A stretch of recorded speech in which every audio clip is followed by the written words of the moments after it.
Pourquoi pour vous cette idéologie de ce que les gens se font de la femme et de l'homme est absolument à revoir?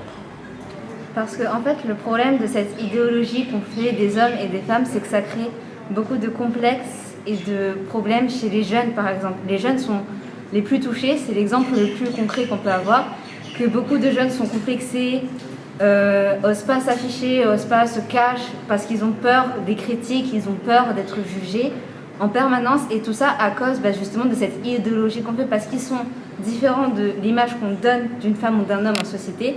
Ils se sentent différents et donc rejetés. Et ça, c'est un problème. Aujourd'hui, quel regard, justement, vous portez sur cette société, vous, en tant que jeune? Moi, en tant que jeune, je trouve qu'elle est problématique, cette société.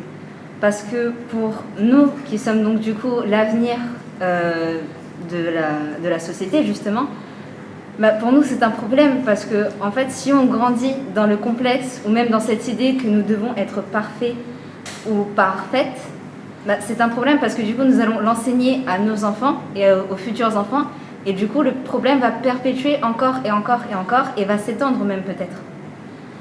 Alors dans ce cadre scolaire du lycée Saint-Paul IV, comment vous et vos copains vous pouvez commencer déjà ce travail, et quelles sont les petites choses que vous pouvez changer déjà dans votre environnement?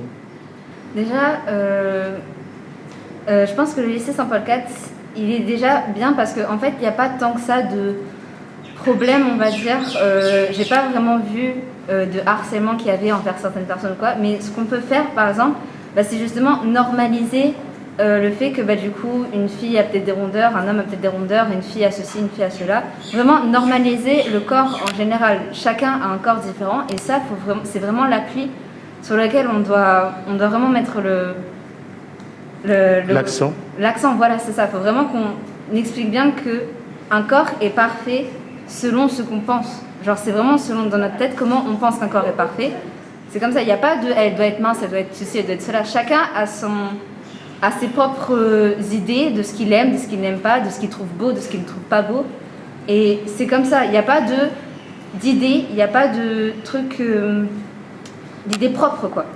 Comment vous allez faire justement pour différencier l'exigence de l'excellence, on veut toujours évoluer et être meilleur, et l'aspect, j'allais dire, vicieux du comportement où on dénigre? C'est-à-dire que lorsque vous regardez quelqu'un, vous dites qu'à la rigueur, ça serait bien si elle est habillée différemment. Pas pour la critiquer, mais parce que vous voyez ça comme quelque chose de positif. Comment faire la différence entre les deux? Alors, il y a l'aspect, déjà, si c'est justement sur le ton de la méchanceté ou de la gentillesse qui est, je te dis ça pour t'aider. Et si la personne ne veut pas de ce conseil, en fait, voilà, il y a la forme de conseil et la forme de critique. Il faut bien faire la différence entre les deux. Lorsqu'on donne un conseil, c'est gentil et c'est généralement pour aider la personne à évoluer, à être plus belle selon comme elle le veut, quoi. Mais par contre, quand c'est méchant, ça va plus être... généralement, on prend l'exemple donc, du coup, d'un groupe qui va harceler une seule et même personne.